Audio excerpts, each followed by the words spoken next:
Honorable members, if you want to ask follow-up questions.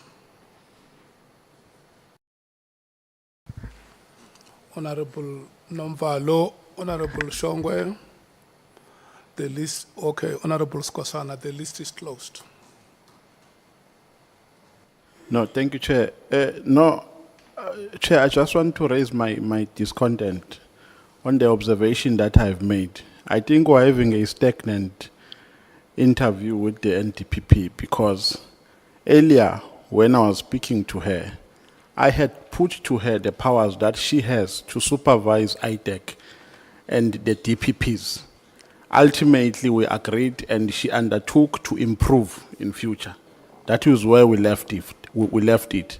Now, when Honorable Mateis asked her about what she did after she learned about what happened in IDEC, she says she goes back to the same position that she was in to say, no, that is an IDEC issue. I can't intervene. You must let people do their work. So really, I'm very disappointed because I thought we were getting somewhere with the NDPP.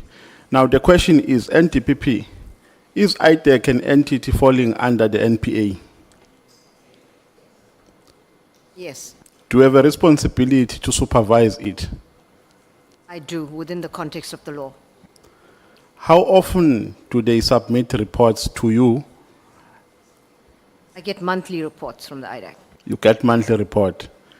Do you agree with me if I say, notwithstanding monthly reports that they submit to you, you also have a statutory responsibility to summon any report regarding any prosecution and any case that you deem necessary at that time? The statutes, the NPA Act gives you that power.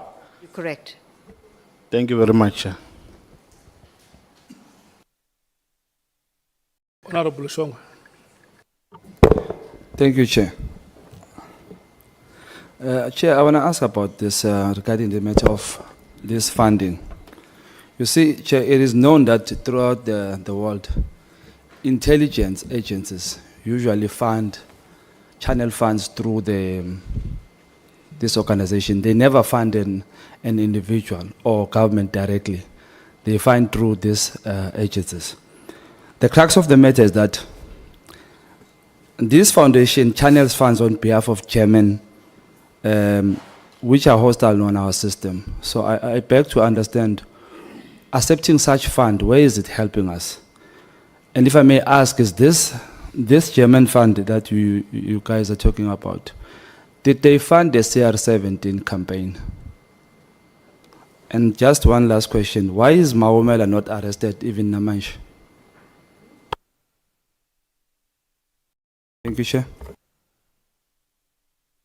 On the first question, I explained when I was asked about the very bespoke training that we are putting together, where modules have been developed for prosecutors to really strengthen their ability to prosecute complex corruption cases. So this is helping us in that regard, and it's also about sharing and learning best practices from other parts of the world, so that we can also improve by taking on some of those practices. On the CR17 campaign, I don't know. I don't have that information. And on Maumela, once the police have investigated that matter properly, I don't know at what stage of the investigation it is. I have no information about it. But no doubt the prosecutors are working with the police and on this big matter. And when the evidence meets the standard, I'm sure they will do what is required of them.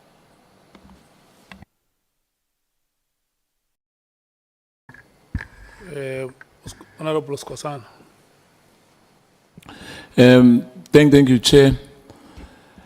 Advocate, I'm disappointed as well, like my other colleague. It's not personal. I don't take it personally. That you don't want to take accountability for anything. The issue of IDEC, that it falls under you. When IDEC fails, it means you have failed. Am I right? You're right. Now, the issue of funding, wanted to make that follow up. Because we've seen in this country, I'll give you this small background for a second, that there's an organization in this country called civil society called themselves different foundation, Helen Suzman, there was Brent Hest, I think is disbanded. You have your one apartheid judge, Judge Krichler, running a so-called corruption watch, and others, who are being funded. Now, if NPA, besides the issue of Steinhoff, because I think NPA explained about that, the money went to DPCI, that 30 million of Steinhoff. And I'm not sure whether we were told the truth there as well. But be that as it may, are you not worried? And if I may ask, perhaps for us to be quick on this one, how much have you received, or NPA have received so far in terms of funding? And which organization, in terms of names, who funded, if there's any, who has funded NPA? NPA does not receive any funding at all. I want to be very clear about that. NPA does not receive any money, but we receive services.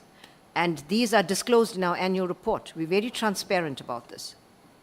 Yeah, but let me say this to you. Service, there's value on service. There's nothing for free. I mean, a person might want favors, like what Judge Mkhweng, the former Chief Justice, said, that there's no free lunch. And I'm saying, I can say I'm volunteering, but volunteering, at the end of the day, there's value for money in that. You might not quantify it now and say X amount of money, these people have spent so much. Steinhoff was very clear that we are putting 30 million rand for you to give Price Waterhouse for forensic investigation. But with what we are saying now, I'm not disputing that, but I'm saying, in the high side, don't you think that indeed as well, the state must be able to cater for its own citizens? Citizens are paying tax in this country. I know funding, because remember, advocate, that one day you'll be funded by drug dealers. They say, no, we are offering a service. We're not giving you money. We'll send X, we've got a professional, we've got advocate so-and-so, we've got a professor so-and-so, we've got doctor so-and-so. They want to come and help NPA. But those people who have been seconded to you have been funded by drug cartels. Thank you, Chair. Chair, I should say that we are not oblivious to the fact that we must make sure that there are safeguards to ensure that there's no such thing as any form of capture. The NPA must do its job without fear, favor, or prejudice. And we have always, disclosed our donations or whether you're right, it does have a monetary value to it. But we do not receive funding, and we are transparent about any support and assistance that we get from external partners. And I do want to emphasize, we are required, we have to have safeguards to ensure that we are not beholden to anyone, even to people that assist us with funding. And therefore, we've put in place safeguards to ensure that. And in a financially and fiscally constrained environment, we need to ensure that we have all the skills, capacities, and we try to be innovative about how we do it so that we can deliver to the people of this country. And your last point, I agree with you 200%. The state must be able to fund and pay for all our services.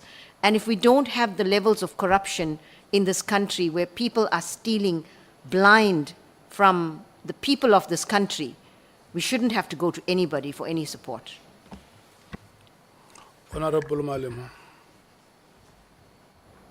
No, thanks, Chair. I was not going to ask any question, but I've got a big problem where you earlier said you don't need money, you are sorted, maybe in the future years you'll need money, and then you go and take money in kind from the Germans. That is a huge contradiction. Because if there was a need for any kind of training to be provided by NPA, you would have budgeted for that to avoid getting money from foundations that you have not even vetted. It must be, and the most embarrassing thing, I don't know why you're doing this to us. Maybe I was saying to one of my colleagues here, you are really answering like a person who's going on retirement. It's like you don't care. You don't care what happens. How do you come here and you say you don't know who gave you 50-something million? You have not researched them? What if these people are checked by Ket Matlala? And you're going to hear it for the first time sitting here, that you're actually receiving money in kind that goes through a foundation that is chaired by Pet Matlala. And then you say, I don't know. I don't know that. For an institution like NPA, you ought to take very serious who becomes your partner, both in monetary terms and even in kind. We were sitting here, we had evidence of Matlala being solicited to finance a presidential campaign of one of the ministers. And therefore, it can't be far that NPA can also be captured by the same people. So I'm really saying, Advocate, you have done a disservice to us. You tell us you don't need money. You are rocking. You are cruising nicely. You can try next year. Maybe other years. This year we're fine. Then you come, you say you're taking donations in kind from the chairmans. And you keep on saying to us, we're not receiving any funding, as if we don't know the difference between donation in kinds and donation in money. It doesn't matter whatever form it takes. It has got monetary value, and you have accepted it after you said to us, you don't need money.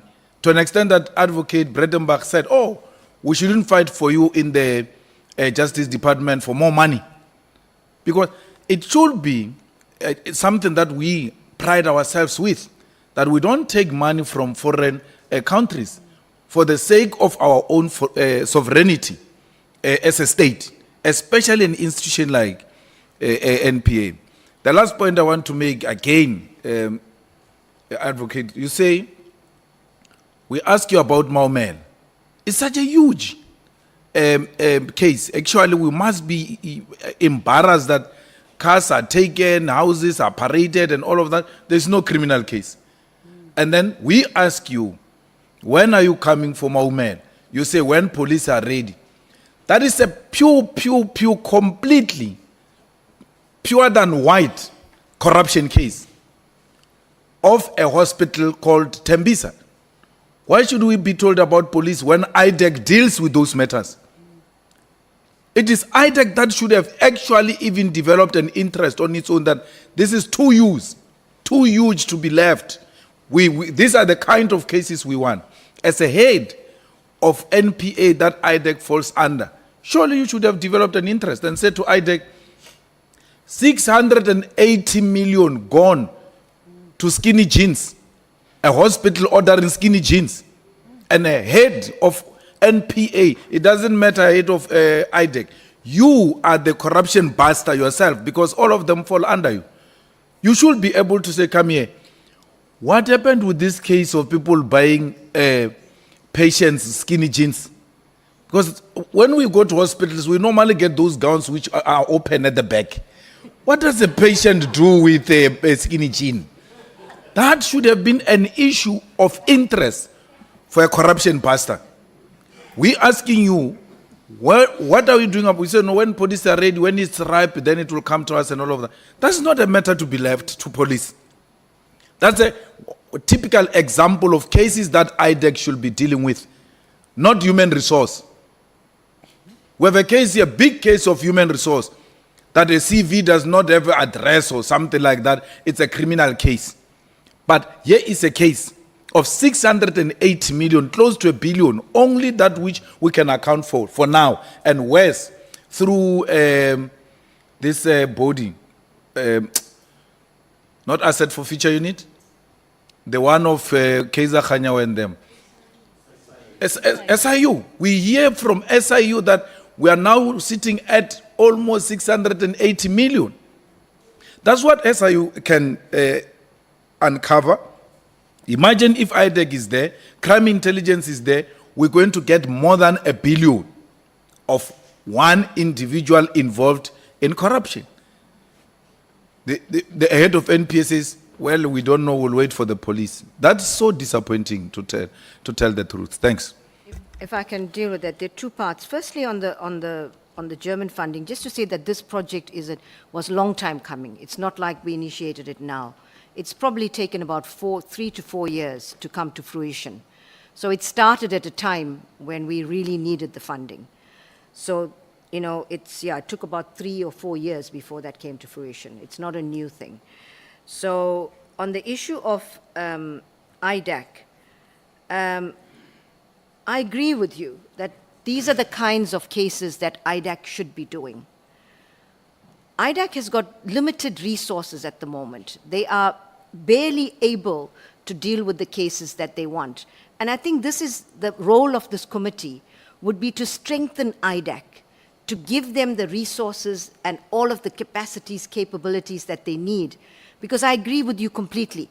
This is the kind of case that IDAC should be investigating. Thank you. So can you please withdraw your earlier statement that you don't need funding? You are sorted, because now you just confirmed you need funding. IDAC is funded through you. You I need withdraw money. that And statement. please withdraw the earlier statement that you don't need money. I do withdraw that statement. Thank you.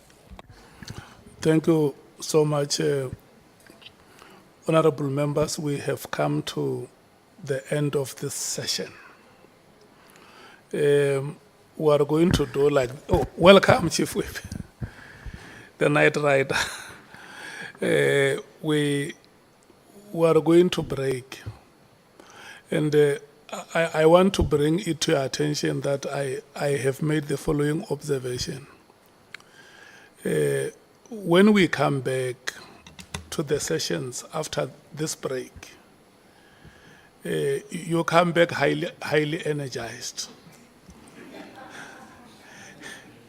And sometimes it delays us unnecessarily. I'm just saying to you that if there is anything that makes you to take an overdose of energy, just reduce it. Tomorrow you still have the medium-term budget policy statement. So let's reduce on whatever we are taking during this break, so that it makes the next session easier for us to ride through. We will come back at 20 minutes past 7. Thank you so much.